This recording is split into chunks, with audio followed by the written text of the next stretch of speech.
All right, we'll give it one more minute and then we'll get started.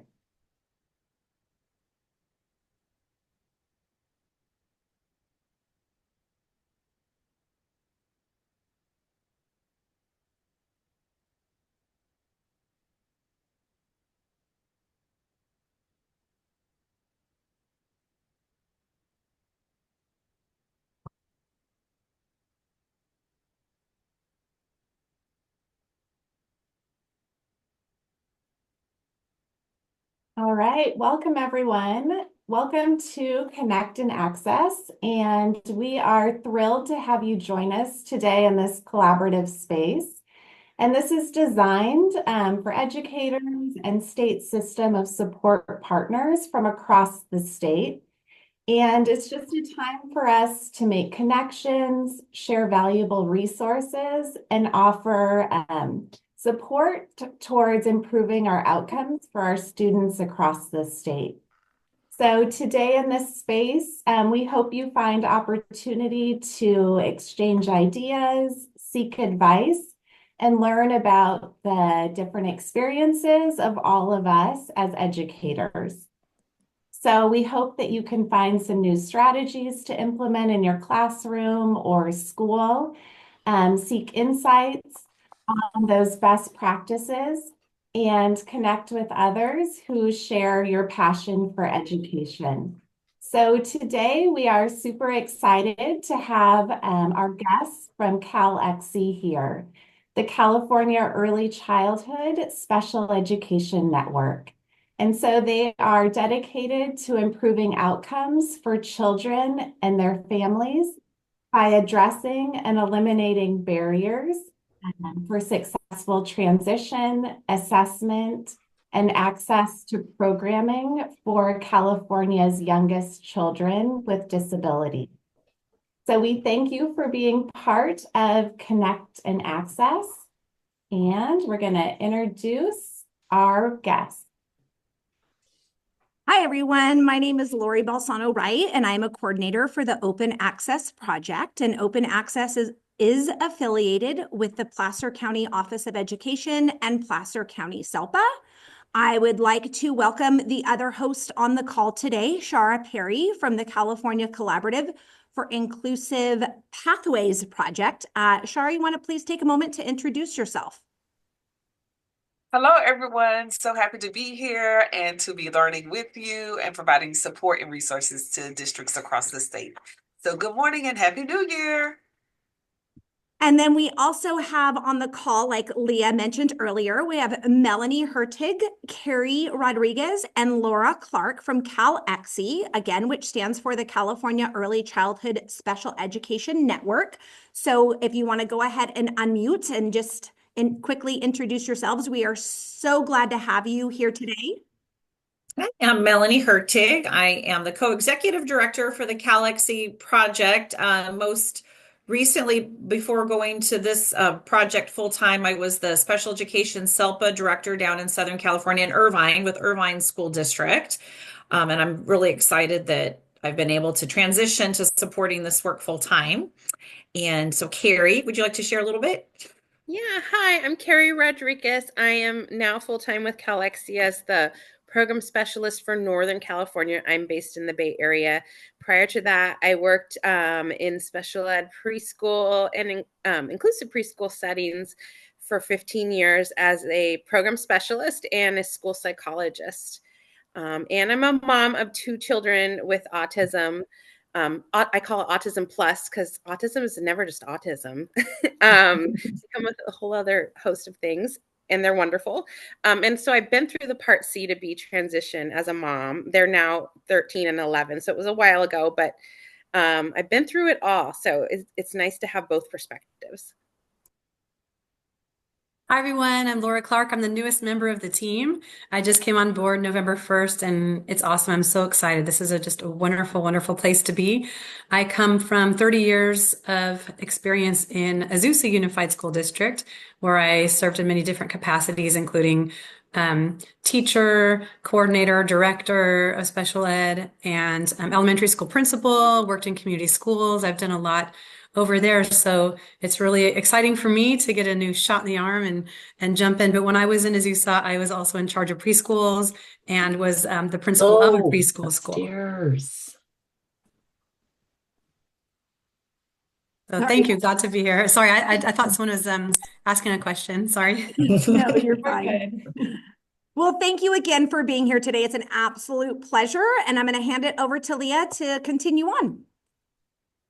All right, so just a quick reminder of our accessibility promise at Open Access. We are all about access for students and for us. And so we have a few strategies that we use throughout our trainings. A couple of things, you'll see simple backgrounds with high contrast text. We also have a tiny URL and a QR code for access to the slides. So that is in the chat. And then you'll notice we do alternative text for images. If people need to use a screen reader to access, that is there for them. And then know that today, this is super informal. So if you have questions, unmute, put things in chat, and we will do our best to encourage that participation and feedback.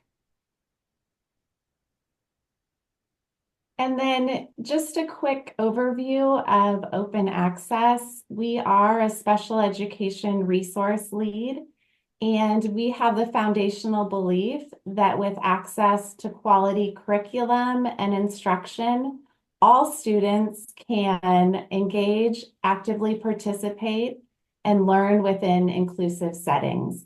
So we say that open access is where UDL, assistive technology, and augmentative alternative communication collide. So we will put our one pager in the chat. If you have questions, reach out to Lori or to myself. We have universal resources, so check out our website. We have trainings that we can provide in those three areas. And also we provide technical assistance to districts across the state. And so now I want to pass it over to our guests from CalECSE, and we're excited to learn about all of the wonderful work you're doing. Thank you, Leah. And we want to thank Open Access for inviting us here today.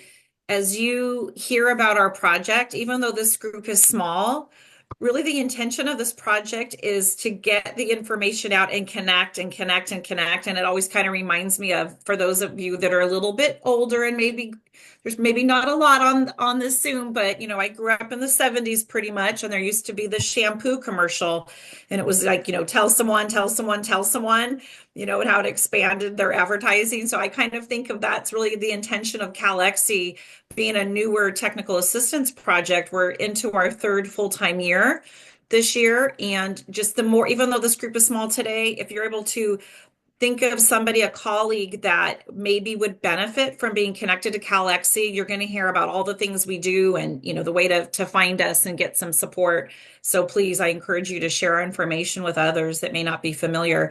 But just to kind of start, so a little bit more about myself. I was a school psychologist back in the day and was voluntold. Sorry, some of you heard this story before, but I was voluntold to go to preschool one of my first years. And I was not thrilled about that. I didn't feel like I had a lot of training in working specifically with, you know, the 3 and 4-year-olds. And so I immediately reached out to colleagues that I knew in other school psychologists in neighboring districts. And we started meeting and just developed what we called a little consortium. And then that just grew into something that's across that was Riverside County at the time. And that was more than 20 years ago. And that group, which is really a community of practice, still exists today. And so when I tell the story about how CalECSE came about, I always thought about how that dynamic of colleagues sharing information and leaning on each other can really be impactful. And especially preschool, I learned, so let me go from where I wasn't thrilled about being into preschool to now that was my favorite job. the preschool psychologist job evolved into being the administrator over that district's preschool, supporting that district's preschool program. And it was honestly my most favorite job I've ever had. Actually, probably enjoyed it more than even what I'm doing right now to some degree, because I got to see the kids every day. And there's almost always so much joy in working with preschoolers. So anyway, as my career evolved and I was the SELPA director, Dr. Scott Turner and he's from East San Gabriel Valley. And again, I was in Irvine at the time. I'm still with Irvine.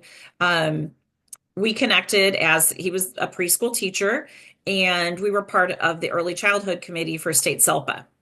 And so Dr. Turner and I had a lot of meetings and different workshops and things we were invited to. So that's a little bit of the story of how CalECSE started, and I'll give you a little bit more about that. But in our leadership group, we also have a project coordinator, Marion Springett, and then program specialist in Northern California is Carrie Rodriguez. She'll be presenting today, and Laura Clark, who's our Southern California program specialist. And they both just started with us November 1st. So the leadership group's been small but mighty, but we are evolving. Okay, we can go to the next slide. And so just kind of tell you a little bit about how CalECSE came about. In July of 2019, there was a Senate bill 75 that led to what we called a Part C to B California Kids Work Group. And so that was a work group that Dr. Turner and I were invited to participate in. And that was a statewide work group. There were people from higher ed, CDE, Department of Developmental Services, just a couple of us that were like SELPA representatives and other agencies, family empowerment centers. So it was really a broad breadth of individuals that participated in that work group. And from that work group came specific recommendations to improve outcomes for our children, our youngest learners. And so from those recommendations, California Department of Ed said, yes, we need to find a way to support this work to improve those practices across the state. And so CD decided to use IDA funds, 619 funds specifically, to support this work. And let's go ahead and go to the next slide. So when CD's priorities with this work were really focused on those Part C to B transitions, child find, and improving general practices in working with special education preschoolers. And so that was really initially our initial directive, like these three areas. And let's go ahead and go to the next slide. And for this information, we all know how impactful good early intervention can be for kids in the long run. We've looked at these studies that improves the graduate rates to from high school, holding jobs, independent living, and other areas that we see children would benefit from having a really great, strong foundation. So again, CD's like, these are your guys' priorities. Let's go to the next slide. And so CalECSE became part of this statewide system of support, which open access is part of. And you see open access kind of connected right there. I know the font may be little, but the SPED content leads, they're just there to the left. And CalECSE is there where it says CD SPED direct funded projects. And so we're a little bit different because we're direct funded, like supporting inclusive practices, and the SPP TAP group that supports the work around significant disproportionality, and the desired results group. But I'm guessing that you've seen this slide, perhaps some of you before, and it really is a representation of, I think, the efforts, I would say the last 6 or 7 years that CDE's been very intentional in providing very expert support to the field from the people that are actually doing the work. And that's, where open access is here. And I've got some colleagues, state SELPA colleagues, that I can see your faces, or I see your names on here, that are also part of the statewide system of support. And so it's just been very exciting to see this impact that this group has had. Initially I was kind of, not, I want to say questioning, but I was curious as to why CD initially took that, reach out to experts in the field for this work. And now it all makes sense. It's just been really good work from you all who know so much about your expert area. And it's really, we're seeing transformative things happen in districts across the state. So we can go ahead and go on to the next slide. And so kind of want to talk about, as we began this project, what our thought process was to our organizational structure. So Dr. Turner and I had, from our experience, had ideas about those things that got in the way of those three areas. You know, why do transitions from regional centers to school districts don't always go smoothly? Why do some communities have difficulty with child find? You know, why are there such gaps sometimes in best practices, in just that whole experience and from the practitioner lens of working with kids or during that transition period and supporting them in programs and special ed preschool. So we had our ideas, but we knew we had to ask others, right?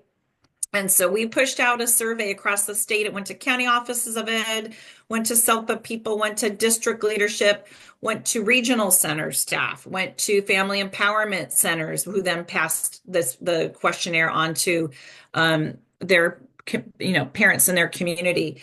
We received about 600 or so responses, which you guys, if you've been involved in the survey, that's pretty good, getting that much feedback.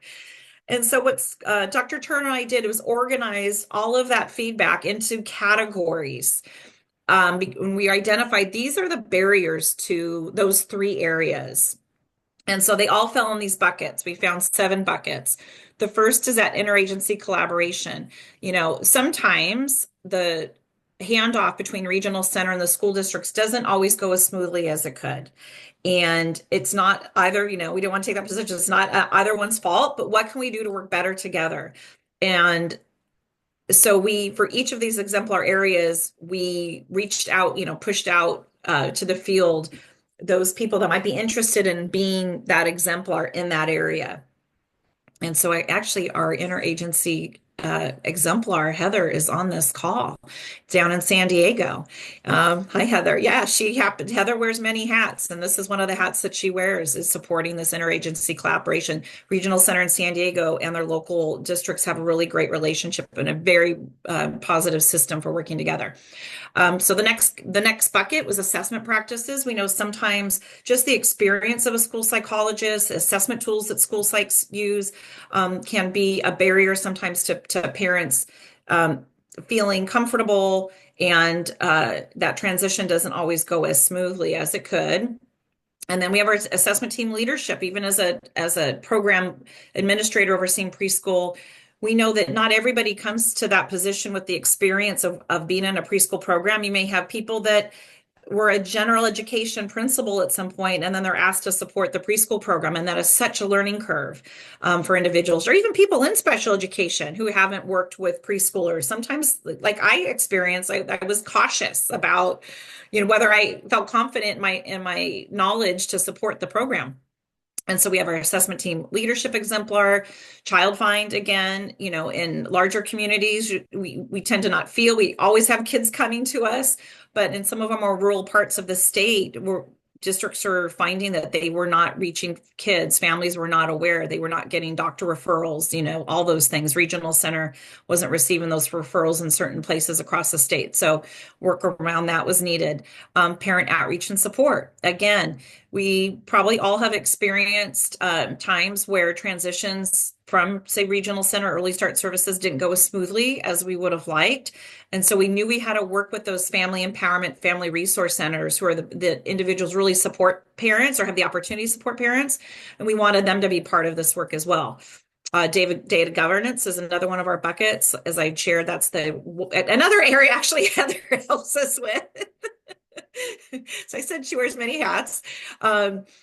And that is a little bit of those compliance piece on the indicator information. And so we knew that, how do we measure progress in this work if we don't have accurate data? And really for preschool special ed, the only data we have is our indicator data, our compliance and our performance data, and the DRDP data to see if we're having an impact in improving things. So we knew we had to ensure that data is, measuring progress is only good as was the data accurate to begin with. So we knew we had work around data governance across the state. And then lastly, innovative inclusive practices. we may find that sometimes parents, it's either, I always have like two things happening. Parents who wanted their children to stay in a community-based program, or parents who were comfortable, actually three buckets of parents that were comfortable transitioning to the school district, or parents who felt like, yes, I'd love for my child to come to your school district, but I really would like them to be around typical peers. So we knew we had work around inclusive practices for this transition time. And so that was another one of our buckets. Don't worry, I won't take as much time on all my slides. I'm almost done. We also looked at, okay, we've got these exemplar areas. How do we push this information out across the state? And both Dr. Turner and I had participated in the Captain Project, and him and I both really saw the benefits of that kind of regional concentration and collaboration between people, within your own community regionally. And so we're going to go to that slide next, but not yet. We utilized an existing map, the county superintendent map, and said, let's just use that map for these regions across the state. And so while we have an exemplar person for each of those exemplar areas, we also have people representing each region across the state that are part of our project. And again, for both the exemplars and the geographic technical assistance facilitators, when we started this project, we pushed out are you interested? Is this something you like to do? What is your expertise in this area, et cetera? We have just an exceptional team of individuals that are part of our whole CalECSE network now. And we can go ahead and go to the next slide. For those of you who, hearing about CalECSE is new, I know the font probably is maybe a little for you to read, but as you have access to these slides and to our website, definitely look to see who is your region rep. And of course, anytime that you've got questions, you can either reach out to the info at CalECSE, or if you know them, they're a colleague of yours in your region, that's a great starting point for us to look at what type of support or resources that you may need within your own district. Let's see, we can go ahead and go to the next slide. I won't go through these each one at a time and all of their experience and things, but you can see these are exemplar leads. And I, again, want to highlight, we just don't have people from LEAs or county offices of ed in our team. So for example, Christina Blevins, she is with a First Five Orange County. And so she's our exemplar lead for Child Find. And another good example is like Sarah Franco, she's with Regional Center. The rest of the group are representatives from LEAs. Oh, no, excuse me, Elena Sanchez. She is our parent outreach. She is the executive director for a family empowerment center down in Southern California. So, our network isn't just, again, district people or county office of ed people. We knew to improve the relationships between regional centers and family empowerment centers and districts, we have to have all of us talking together. And so we were very intentional ensuring that we had all of that types of programs or agencies involved in our project. Because, we don't know what we don't know in terms of their work and what they're hearing out in the field and vice versa. And so we really wanted to demonstrate that we've got great examples of all these agencies working really well together. And we just have to amplify that and demonstrate how we can, encourage others to do the same. Okay, next slide. And lastly, here's our geographic technical assistance facilitators, again, that are across the state. So we have all of these people on our website too. So as you're interested in connecting with who is your local representative, that's a great place to start with our website. And we're going to do a little demo of that as well. So these are all great people. Everybody's got their preschool connection and their hearts are in it. Very enthusiastic group, very knowledgeable group. So we are all happy to help. And I think I'm handing it off to Carrie next, I believe. Yes, thank you, Melanie. That was a great overview. So on our website, and it was dropped in the chat, calexe.org, there's a lot of the resources that are on there are wonderful and free, of course, for download. I'm going to share my screen and just show some of the website off. And let me pull it up here. So we have done for the last 2.5 years many free virtual trainings specific to those buckets that Melanie talked about. And one thing on our website that I really love is this 20 425 virtual training calendar, which lists all of our trainings that are at no cost. And they're usually about an hour to an hour and a half. And all the registration links are available if you go to this section. So we have, we've done a bunch in January, but we still have a couple more coming up. We have kindergarten transition assessments. We have one on indicator 12 coming up. We have some in February on parent outreach, going over the milestones and abilities, assessment team leadership in February, developing an assessment team. In March, we have one on empowering preschool teachers, and we have some more on building inclusive practices, and in April on play-based assessments. We have a lot of videos on our website that I wanted to share. I'm going to share one, which is specific to child find. So we make a lot of little videos, and this one is for preschools. If you want to share this with your preschool providers, it's on recognizing when a child might need a referral. It's short, so I'm just going to share it right now, and hopefully you guys can hear the audio. Let me know if you can't. Can everyone hear the audio? Shout out if you can. Yes, we can hear So you. much of a child's brain development occurs within the first 3 years of life. If we can identify children who are struggling in their early years and get them the help that they need, we can set them up to thrive as they enter school and beyond. Joey was nonverbal until he was about 3.5. They didn't know what to do. There's not like a pamphlet that they hand you and say, hey, your kid is on the spectrum. This is what you got to do. I kind of had to just take it step by step. As a childcare provider, you are in a unique role to watch and see how your children are growing every day. Que a lo mejor un niño a cierta edad no está logrando, por decir un niño que tiene 1 año y medio no puede caminar, o tiene 2 años y no puede hablar, o tiene 2 años y medio y no tiene conexión si no puede, camina solo, sin conexión o no te mira a los ojos. Entonces son esas cosas que tú en ese momento, como dices, levantas una bandera roja. The first thing to do is to share your concerns with that child's parent or guardian. When our teachers meet with the families, they always start with positive, and they'll let them know what their child's strength is, all of those different components that we cherish so much about the children. And then we will say, we've noticed at preschool that your child seems to not have as many words as we would expect at this age. Have you noticed that? What are your observations at home? And then we go from there. Entonces, de la forma de la conversación, llevándola de la mejor manera hacia los papás y sugerir, primero que nada, conversar con el pediatra. Their doctor can do a developmental screening for the child and link the family with support. If a child under 3 has a delay in their development, they will be supported by an organization called the Regional Center. And there is a regional center in every county in California. Whenever we receive a referral from anyone concerned about a child's growth and development, we follow up with the family and provide a no-cost assessment. And those services might include anything from speech services to occupational therapy, physical therapy, anything that they need to help them be successful. And if they're over 3 years of age, we'll encourage them to reach out to the school district. We do testing at the school district, and we find those areas of need. And then when the student qualifies for those areas, then we provide them the services. Not only do we support students and help students to achieve their milestones, we also help families. Families also need that support, and we provide those strategies that will carry over at home and school and work collaboratively.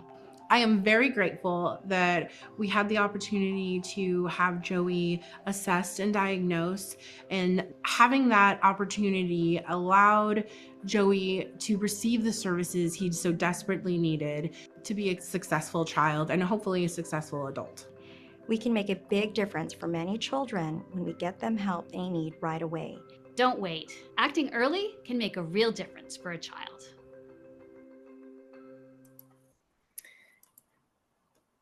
So that's just one example of the mini videos we have on our website. I'm going to go back to our website. There's just tons of videos on there. If you want to go and dig into our website, you can look at, if you go to support resources and you go into exemplar leads, you can go into any one of those buckets that Melanie was describing and look at the different videos. So for example, assessment practices, if you want to click on it, you can go to learn more, and all of our former recorded trainings. So for example, we have a whole hour's worth of training on assessing English language learners, and you can watch the whole pre-recorded training. And also the PDFs are available on the websites. There's also resources. So for example, you can click on the link here. There's resources like how to describe a medical diagnosis of autism versus an educational eligibility diagnosis to families, or this is a document you can hand out to families. There's just many, many resources on the website for you to explore and to dig into by different categories. There's a lot interagency collaboration and supporting regional centers and districts to have wonderful communications. Heather, I know, is on here. They've done a ton of work in creating amazing. They have a 6-part training in how to create interagency agreements, and that's all recorded on there with amazing materials that are all like flowcharts that have links. Let me share this tab. So there's so much on our website that you can download. It's all, of course, for free. Please feel free to dig in. And if you see something that you think we could create, of course, email us at info@calexce.com. We would love to hear, your ideas, because we're always trying to think of new content. Any questions about the website? I'm happy to have people come off mute. We are continuing to improve the website. We're just launched some new improvements, so there are little glitches we need to work out. But any questions? No? Well, I look forward to hearing any feedback if you have any. So I'm going to turn it over to Laura, our Southern California program specialist, who's going to talk about communities of practice.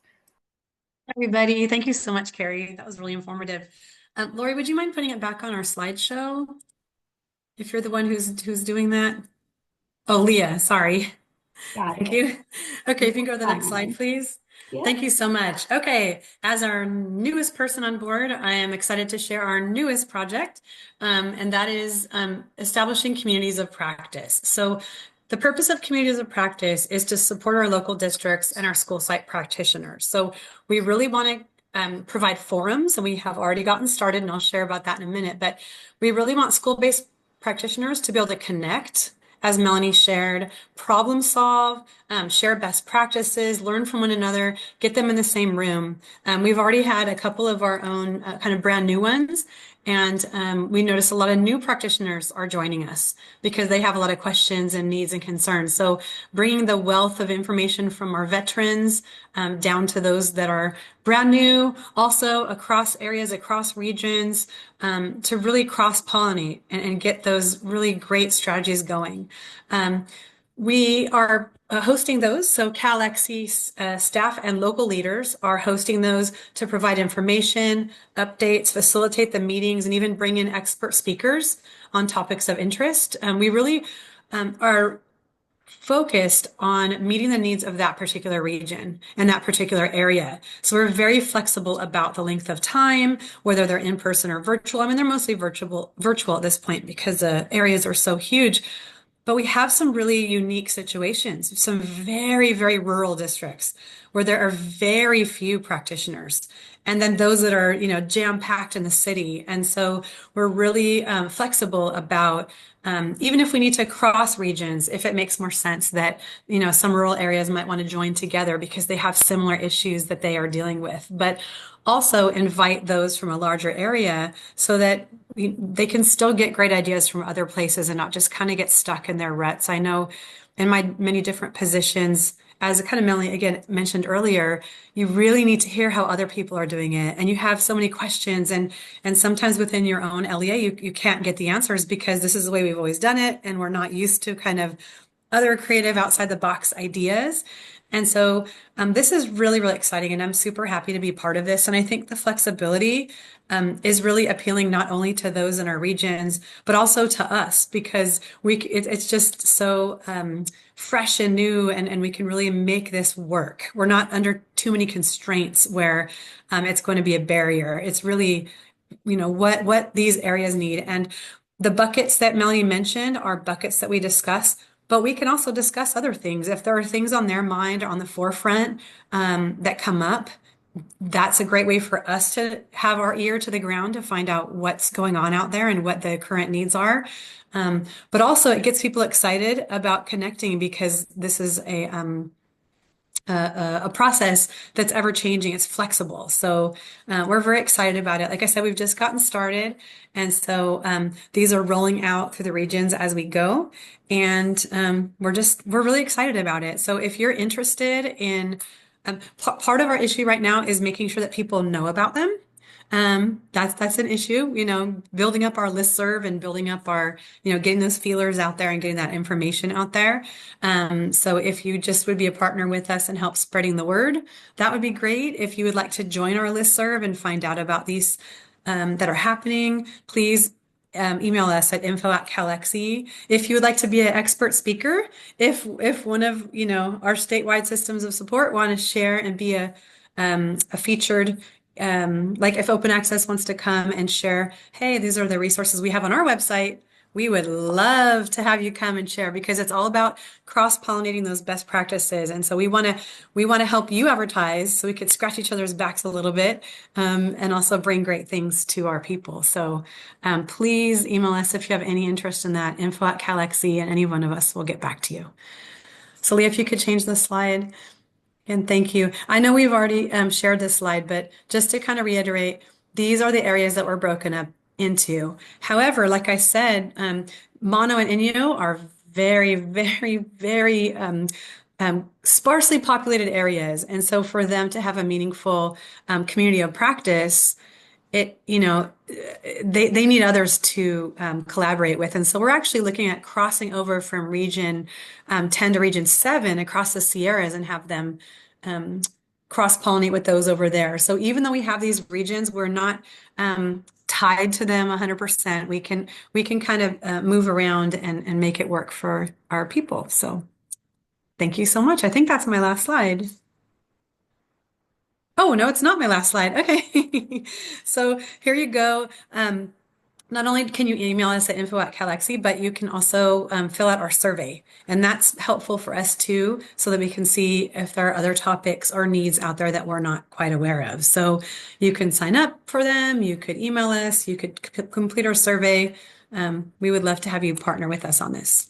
Or if you know preschool practitioners that No. you think that might benefit from a community of practice, like the boots on the ground in the districts, please send them this link to sign up if you think they might be interested. That'd be great.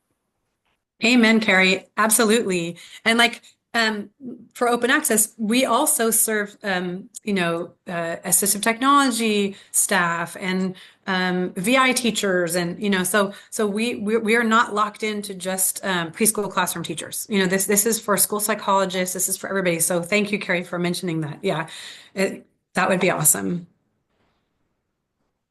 Okay, I think that's my last slide now.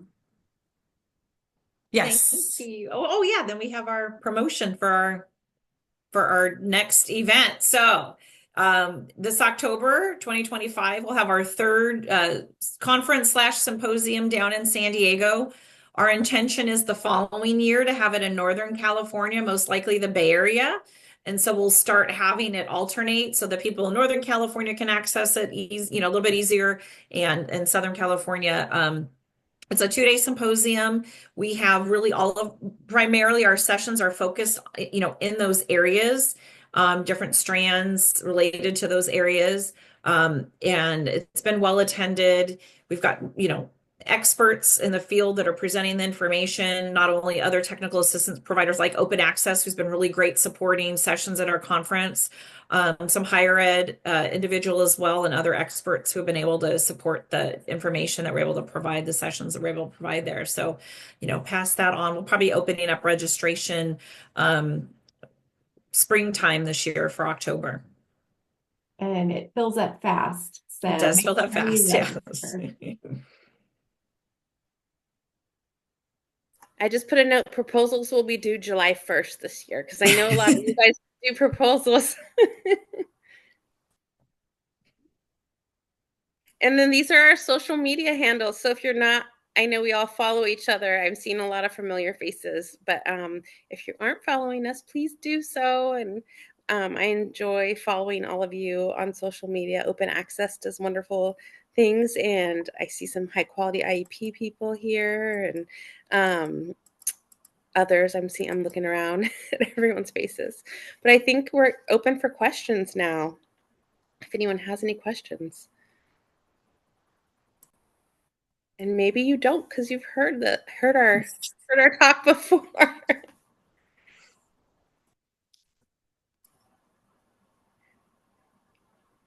Yeah, and a lot of the resources, the trainings are on the website. So if you're curious if there's a session coming up between now and the end of the year that might be a nice fit for your staff, again, feel free to send that information on to them. I do want to share that at our COPs, we have a resource doc, and I did link, like we've been linking awesome things from high quality IEPs that I've found on the website, like your checklist for Part C to B, your 60-day calendar, and also from Open Access, your upcoming your upcoming like asynchronous training for UDL. So it's great, like just having access to things you're doing that. And even if you have things like that you want us to put out during these COPs, please just send us a quick email and we'll make sure that because we are reaching more people through these COPs, and we have these shared resource documents where we can just drop things and people are getting eyes on them, and it's a good way to get like, oh, this is like concrete. People are excited about these concrete tools, and they are the boots on the ground. So if there's things that you think would be well received, that please send Laura. I'll put Laura and I's email in the chat because we love that kind of stuff. And like, I'm digging into your websites to find stuff like that I can send out to the practitioners. But if there's something you think that we would find really useful for the boots on the ground, please email us. I'm going to drop our emails in the chat.